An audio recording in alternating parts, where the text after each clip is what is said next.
आजकल मार्केट में मिठाइयों की जो कीमत हो गई है ना, इस कारण से मुझे हार खिसिया करके अब रसगुल्ले की खेती करनी पड़ रही है। क्या करूं? नहीं करूंगी तो जाऊंगी कहाँ?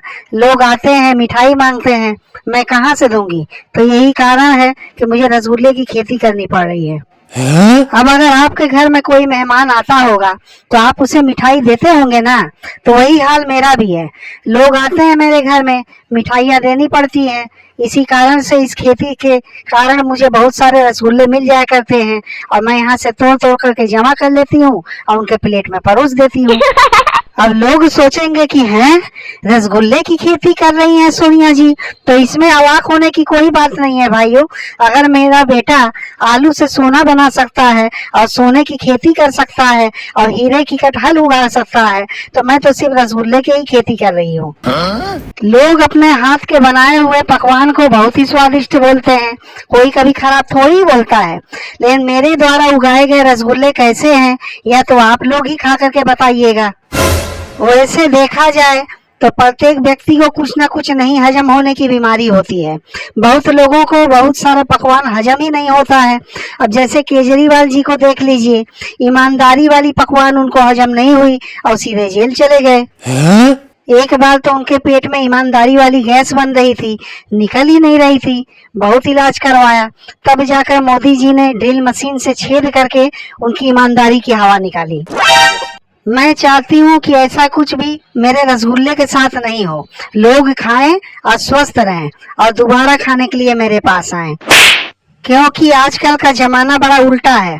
लोगों को खिलाओ भी और बदनामियां भी सहो। लोग खाएंगे और बोलेंगे कि मेरे पेट में गैस हो रही है।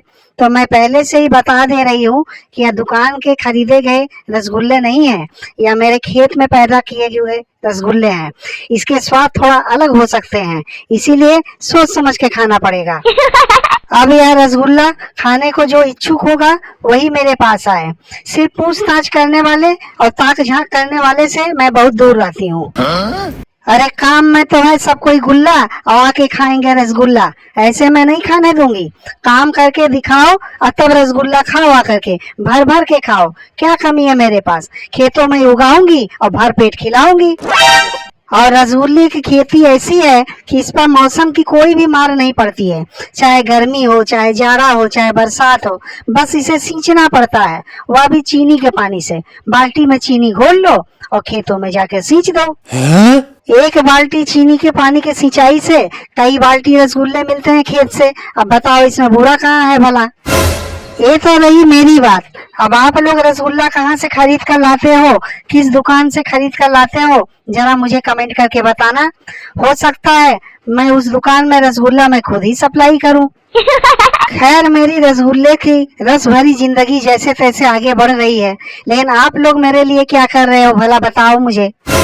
अरे अगर आपकी सोनिया जी इतनी मेहनत कर सकती हैं, तो आप लोग भी मेरे लिए थोड़ा बहुत तो मेहनत कर सकते हो ना, तो थोड़ा बहुत मेहनत करो। अरे इस रसगुल्ले का उपयोग तो तब होगा जब मेरा बेटा प्रधानमंत्री बनेगा। आप लोग तो जानते ही हो ना कि मेरा बेटा प्रधानमंत्री बनने वाला है, इसीलिए तो मैं रसगुल्ले की खेती कर रही हूँ। आप लोग भी जितना चाहो रसगुल्ला जुटा जुटा के रख लो, मैं देने को तैयार हूँ। और इसके साथ ही जब मेरा बेटा प्रधानमंत्री बन जाएगा तो मैं सबको रसगुल्ले खिलाऊंगी। अरे सबको क्या, मैं पूरे देश को रसगुल्ले खिलाऊंगी। तब तक आप लोग भी सिर्फ घर पर बैठे मत रहो, कम से कम मुझे लाइक शेयर सब्सक्राइब करते रहो, तब ना मेरे मन में उत्साह आएगा और मैं ज्यादा से ज्यादा रसगुल्ला तैयार करूंगी सबको खिलाने के लिए। अरे खेती के काम में बड़ी मेहनत है।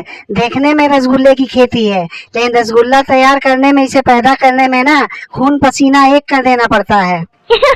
ठीक है भाइयों, आप लोग मुझे तब तक लाइक शेयर और सब्सक्राइब करो, तब तक मैं और रसगुल्ले तोड़ लेती हूँ।